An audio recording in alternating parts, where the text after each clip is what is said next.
میرا کریم اللہ میرا پروردگار عالم ارشاد فرماتا ہے کہ ما اصابکم من مصیبت، فرمایا تم لوگوں کو جو کوئی مصیبت پہنچتی ہے، فبما کسبت ایدیکم، وہ تمہارے ہاتھوں کی کمائی ہے، اور فرمایا وَيَعْفُو عَنْ کثیر، اور بہت زیادہ تو وہ ہیں جو اپنے فضل سے ہم معاف کر دیتے، یعنی ہر غلطی پہ ہم سزا نہیں دیتے، بڑی غلطیاں ایسی ہیں جس پہ ہم درگزر کر دیتے ہیں، ہم جانتے بھی ہیں کہ خطا تمہاری ہے لیکن اس کے باوجود ہم تم پہ کرم فرماتے ہیں۔ لیکن جب انسان گناہ کر کے حد سے بڑھ جاتا ہے تو پھر میرا اللہ کریم اس کے جرم کی اس کو سزا دیتا ہے۔ قرآن مجید میں یہ آیت واضح ہے کہ بندے کے اوپر جو مصیبتیں آتی ہیں نا جی، وہ مصیبتیں صرف اور صرف اس بندے پہ اس لیے آتی ہیں کہ بندوں کے ہاتھوں کو گناہ کرنے کی عادت بن گئی ہے۔ قرآن پاک میں آتا ہے کہ نبی پاک صلی اللہ تعالیٰ علیہ وسلم جب معراج پہ گئے نا، تو حضور نبی کریم علیہ السلام نے ایک امت کا تذکرہ پڑھا کہ جو آج بھی آباد ہے۔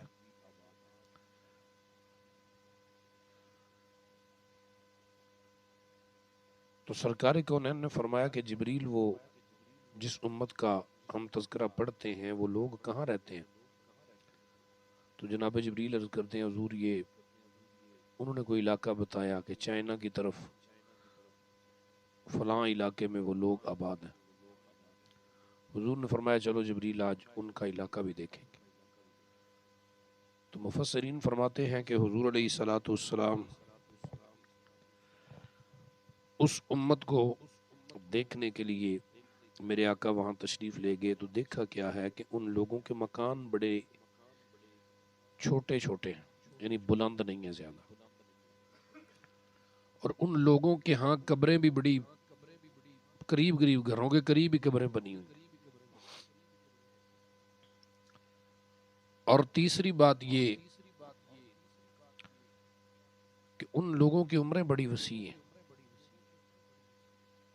اور پھر ان میں کوئی بندہ بیمار ہی نہیں ہوتا۔ پھر جب سرکار کونین تشریف لے گئے تو حضور نے جا کے ان کو سلام کہا، تو ان سب لوگوں نے وعلیکم السلام جواب میں کہا، اور عرض کی یا رسول اللہ، سبحان اللہ یا رسول اللہ، یہ آپ کے ساتھ جبریل ہیں؟ سمجھے میری بات؟ جی آپ کے ساتھ یہ جبریل آئے ہیں؟ اللہ کے رسول بڑے متعجب ہوئے۔ حضور نے فرمایا تمہیں یہ نظر آ رہا ہے؟ جبریل تمہیں نظر آ رہے ہیں؟ یا رسول اللہ ہاں یہ کھڑے ہیں آپ کے ساتھ۔ اللہ کے حبیب صلی اللہ علیہ وسلم نے فرمایا او میرے غلاموں، یہ صرف اور صرف فرشتے تب نظر آتے ہیں گناہ نہ کرنے کی وجہ سے۔ ہمارے دل بڑے گندے ہو گئے نا جی، غلیظ ہو گئے، ہم نے دنیا میں آ کے اللہ رسول کی نافرمانیاں شروع کر دی، ہر کام اپنی مرضی سے کیا۔ بزرگان دین فرماتے ہیں کہ یہ چھوٹے بچے نہیں ہوتے، پیدا ہوتے ہیں بچے تو اکثر اوقات بعض دفعہ بچے روتے ہیں بڑے کثرت سے، تو امام غزالی علیہ رحمہ نے لکھا ہے کہ بچوں کے رونے کی ایک وجہ یہ بھی بنتی ہے کہ جب کوئی ارد گرد کے گھر میں قرآن کی تلاوت کرتا ہے تو ان کے گھر میں رحمت اترتی ہے آسمان سے، تو وہ بچے آسمان سے اس رحمت کا نزول دیکھتے ہیں تو پھر روتے ہیں، کہتے ہیں او ہمارے گھر والے سارے ماں باپ بہن بھائی سب اتنے ظالم ہیں، کوئی اٹھ کے قرآن ہی نہیں پڑھتا، لوگوں کے گھر میں رحمت اتر دی ہے ہمارے گھر نہیں اترتی، وہ بچے روتے ہیں پھر، اور لوگ جناب ولی ان کو اٹھا کے بھاگے پھرتے ہیں، کہتے ہیں جی مولوی صاحب انہوں دم کر دے، انہوں نظر لگ گئی۔ میں کہ نظر نہیں لگی، قرآن پڑھو کر جا کے، یہ ٹھیک ہو جائے گا۔ قرآن کی بڑی برکات ہے نا جی۔ تو فرماتے ہیں کہ حضور نے پوچھا کہ بھئی اچھا یہ بتاؤ کہ یار یہ تمہارے گھروں کے قریب تمہاری قبریں بنی ہوئی ہیں، اور بڑی عجیب بات ہے جب کوئی بندہ پیدا ہوتا ہے تم روتے ہو، اور جب کوئی بندہ فوت ہوتا ہے تم ہنستے ہو، الٹ ہے تمہارا نظام۔ ہمارا تو لوگ جناب والی جب بندہ فوت ہو جائے تو دھاڑے مار مار کے روتے ہیں جیسے اس کا سب کچھ یہی لے گیا ہے، حالانکہ جانے والا اس کا کیا لے جاتا ہے؟ اس کا وقت اتنا تھا، عمر لکھوا کے آیا، اللہ نے فیصلہ سنایا ہوا تھا، ماں کے پیٹ میں تھا، بھی بس کہہ دیا تھا کہ تب تو نے واپس آنا ہے بھائی۔ ایک صحابی رسول تھے، کہیں جہاد پہ گئے ہوئے تھے، واپس تشریف لائے تو ان کے پیچھے ان کا بیٹا فوت ہو گیا۔ تو اللہ کا نظام ایسا ہوا کہ جس دن وہ تشریف لائے نا، جس دن، اسی دن ان کا بیٹا فوت ہوا، اسی دن۔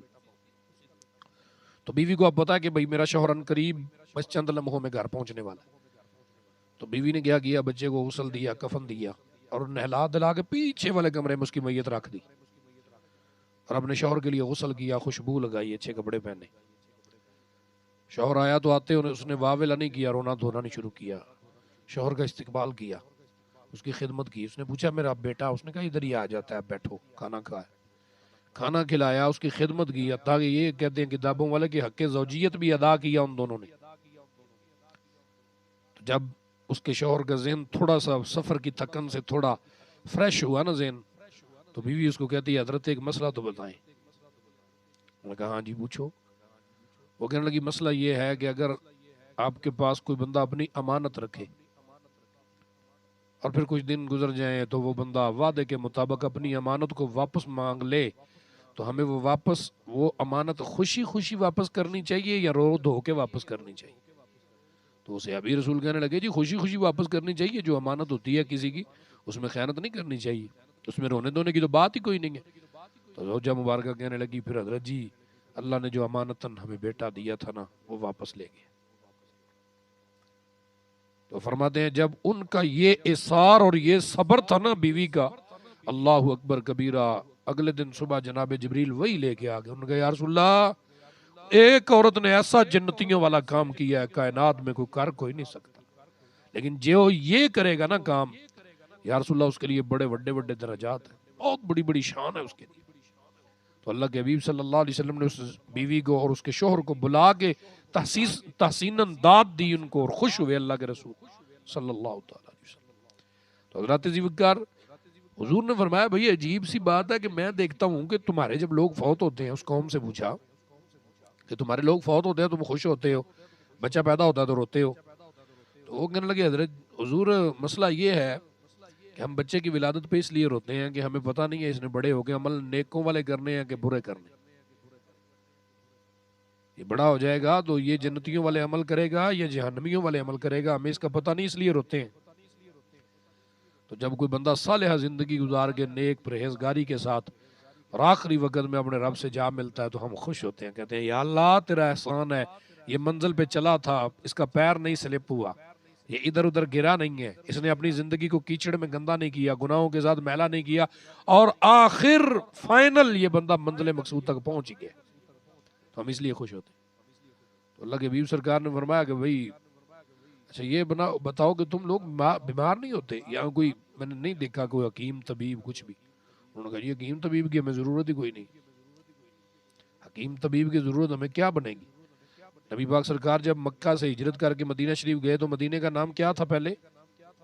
بولیے، یثرب، بیماریوں کا گھر۔ تو جب حضور تشریف لے گئے تو نام کیا ہو گیا؟ مدینہ، شفاؤں کا گھر۔ ایک حکیم نے آ کے دکان ڈالی مدینہ شریف میں، بڑے دن بیٹھا رہا تو کوئی بندہ دوائی لینے نہیں آیا۔ لوگوں نے پوچھا، انہوں نے کہا بھئی ایک بندہ ایسے گزرتے ہوئے ایک بندے کو اس نے روکا، وہ بات سنی طرح وہ آ گیا، اس نے کہا کہ یار تو مجھے یہ تو بتا کہ تم لوگ بیمار بھی ہوتے ہو کہ نہیں؟ اس نے کہا ہم تو بیمار ہوتے ہی نہیں ہیں۔ اس نے کہا کیا مطلب؟ انہوں نے کہا یار پہلے ہم شفا یاب نہیں ہوتے تھے، پہلے ہم ٹھیک نہیں ہوتے تھے، اب ہم بیمار نہیں ہوتے تھے، تھوڑا فرق پڑ گیا۔ انہوں نے کہا کیا؟ انہوں نے کہا فرق یہ پڑ گیا کہ اللہ کے رسول صلی اللہ علیہ وسلم تشریف لے آئے اور ہم اپنی زندگی محبوب کریم کی زندگی کے مطابق گزار رہے ہیں۔ اللہ کے حبیب نے فرمایا کھانا کھانے سے پہلے ہاتھ دھو لو، سارے جراثیم ساری گندگی زائل ہو جائے گی، کھانا کھانے کے بعد پھر دھو لو۔ روٹی کھانے سے پہلے بھی ہاتھ دھونا سنت ہے اور روٹی کھانے کے بعد بھی دھونا سنت ہے۔ حضور نے فرمایا کھانا کھانے سے پہلے اگر ہاتھ دھو گے تو ایک نیکی، اگر کھانے کے بعد دھو گے تو پھر سبحان اللہ کتنی نیکیاں۔ آج کے بعد عمل کرو گے سب؟ نبی علیہ السلام کا فرمان ہے، حضور نے فرمایا کھانا کھانے کے بعد جو ہاتھ نہیں دھوتا، اگر وہ ہاتھ کے اندر جو کھانے کے ذرات لگے ہوتے ہیں اس کے ساتھ اگر کوئی بندہ اپنی آنکھوں کو، چہرے کو، منہ کو ٹچ کر لے اور کوئی جراثیم سے وہ مر جائے، ہماری کوئی ذمہ داری نہیں۔ یہ حدیث ہے، آپ اندازہ کیجئے گا۔ صحابی کہنے لگے کہ بھئی ہم پہلے ہمیں اتنا شعور نہیں تھا، لیکن جب سے اللہ کے حبیب آئے ہیں ہم نے بیمار ہونا چھوڑ دیا. آپ جانے اس بات کو. علماء فرماتے ہیں کتابوں والوں میں لکھا ہوا، کہتے ہیں جو بندہ کہتا ہے کہ میرا میتا ٹھیک نہیں ہوتا، وہ مسواک کی عادت ڈالے، زندگی میں کبھی بیمار نہیں ہوگا. مسواک حضور صلی اللہ علیہ وسلم کا فرمان. حضور نے فرمایا کہ ایک بالشت لکڑی کے ساتھ، یعنی ایک گٹھ لکڑی جو ہوتی ہے نا، اس کے ساتھ اپنی بیماریوں کا علاج کرو. سرکار نے فرمایا دنیا کی ہر بیماری منہ سے داخل ہوتی ہے، اور اس کو مسواک کے ساتھ صاف رکھو، اللہ رب العالمین تمہاری تمام بیماریاں دور فرما دے. اب آپ دیکھیں کبھی ہماری مسجدوں میں بھی کہیں نہیں آپ کو نظر آئیں گی، وگرنہ اکثر ایسے ہوتا تھا ہمارے کہ جناب علی کچھ نمازی کبھی شہر جاتے تو وہ 5 سے 10 لے آ کے رکھ دیتے ادھر کہ یار نمازی کر لیں گے. اب بندوں کو پتا ہے کہ وہ کرتے ہی نہیں ہے، پھر لا کے کون رکھے گا. لیکن یہ ایصال ثواب کے لیے آپ لوگوں کو یہ عمل کرنا چاہیے، اپنے ماں باپ کے لیے، اپنے عائز و اقربا کے لیے. ایک لکڑی کا ٹکڑا ہے چھوٹا سا، اگر کوئی مسواک کرے گا تو وہ کرنے والے کو، لا کے رکھنے والے کو بھی اللہ اجر عطا فرمائے. سرکار نے فرمایا ہاں بھائی تم لوگ بیمار نہیں ہوتے. انہوں نے کہا جی کوئی بیماری ہے ہی نہیں ہمارے پاس، ہم ہمیشہ آپ کی سنت پہ عمل کرتے ہیں، ہم نے بیمار کیوں ہونا ہے؟ اس لیے ہماری بڑی بڑی عمریں ہیں. پتہ چلا کہ بھئی بندے کے اندر جو بیماریاں آتی ہیں نا، وہ بیماریاں اللہ کی نافرمانی کی وجہ سے آتی ہیں، گناہ کی وجہ سے بیماری. حدیث پاک میں آتا ہے کہ جو بندہ کھانا کھائے نا، تو کھانا کھانے کے وقت جب لقمہ اٹھاتا ہے نا روٹی کی برکی، تو وہ منہ میں ڈالتا ہے تو وہ لقمہ ادھر حلق میں رکتا ہے اور اللہ سے پوچھتا ہے، کہتا ہے میرے اللہ بتا میں اس بندے کے لیے نور بنوں یا بیماری بنوں؟ اس بندے کے لیے بیماری بنوں، شفا بنوں یا بیماری بن جاؤں اس کے لیے؟ پھر پروردگار عالم جو حکم فرماتا ہے نا، تو پھر حدیث پاک میں ایک لفظ آیا ہے، فرمایا جب کوئی بندہ کھانا کھائے ہر لقمے کے ساتھ یا واجدو پڑھے. کیا پڑھے؟ یا واجدو. جب لقمہ اٹھائے ہر لقمے کے ساتھ پڑھے یا کیا پڑھے؟ یا واجدو. تو فرمایا یہ کھانا اندر نور بن کے اترتا جائے گا. ہاں جی پڑھو گے آج کے بعد، مسواک کرو گے آج کے بعد، کوشش کیجئے گا کہ ہر نماز کے ساتھ. سرکار نے فرمایا کہ جو نماز مسواک کے ساتھ پڑھی جاتی ہے نا، اس کا درجہ بڑھ جاتا ہے، اس کا اجر زیادہ ہو جاتا ہے. اچھا حضور نے فرمایا بھائی تم لوگ اس امت کو پوچھا کہ بھائی ہم نے دیکھا ہے، میں نے کہ تم لوگوں نے مکان بڑے چھوٹے چھوٹے بنائے ہوئے ہیں. تو ان کا یا رسول اللہ کدوں ساری عمر ایتھے رہنا، ادھر ہی رہنا ساری عمر. جگہ جی لگانے کی دنیا نہیں ہے، یہ عبرت کی جا ہے تماشا نہیں ہے. یہاں پر رہے ہیں نہ کسرا نہ دارا، سکندر بھی فاتح یہاں آ کے ہارا. جگہ جی لگانے کی دنیا نہیں ہے، یہ عبرت کی جا ہے تماشا نہیں. ہم لوگوں نے سمجھا ہوا ہے کہ جناب ادھر اتنے بڑے بڑے مکان بناتے، حالانکہ جیسے ساری عمر ادھر ہی رہنا. یاد ہے آپ کو جنت بنائی کس نے؟ کیا نام تھا اس کا جی؟ ہاں شداد. شداد نے دنیا میں جنت بنائی ہے اپنی. اللہ کو چیلنج کیا، کہنے لگا میں تیرے سے خوبصورت اپنا گھر بناؤں، تیری جنت سے خوبصورت بناؤں گا معاذ اللہ. لیکن اس کی جنت سے خوبصورت تو بنا نہیں سکتا تھا، لیکن بنائی اس نے بڑی نفیس، ساری سونے کی بنائی اس نے. ہے بھی وہ، بلکہ ایک حدیث پاک آتی ہے بخاری شریف میں کہ ایک صحابی رسول راستہ بھٹک گئے تو وہ وہاں نکل گئے اس جنت میں، وہ جو شداد نے بنائی تھی. تو اس نے دیکھا کہ ہر طرف مکان بھی سونے کے، ہر چیز سونے کی بنی ہوئی تھی. دنیا میں ہے ابھی بھی، لیکن اللہ نے لوگوں کی نظروں سے اس کو چھپا دیا. اچھا وہ اس نے بنا لی، تعمیر کر لی مکمل. جب بنانے کے بعد اس مکان میں ایسے داخل ہونے کا وقت آیا نا، تو جناب علی جنت میں داخل ہونے کے لیے تو اپنے گھوڑے سے سواری سے نیچے اترنے لگا تو اسرائیل آ گئے. اس نے بڑی منت سماجت کی، اس نے کہا ایک دفعہ اندر جا کے دیکھ لینے دو یہ بنا کیسا ہے. اسرائیل علیہ السلام نے فرمایا بڑا تکبر تھا تیرے اندر، اب کر بات. ہم دیکھتے ہیں کہ ساری زندگی باپ بےایمانیاں کر کے حرام حلال اکٹھا کر کے اولاد کے لیے گھر بناتا ہے، یہ وہ فلاں فلاں. جب وہی بوڑھا ہو جاتا ہے تو بچے اس کی چارپائی اٹھا کے باہر گلی میں رکھ دیتے ہیں.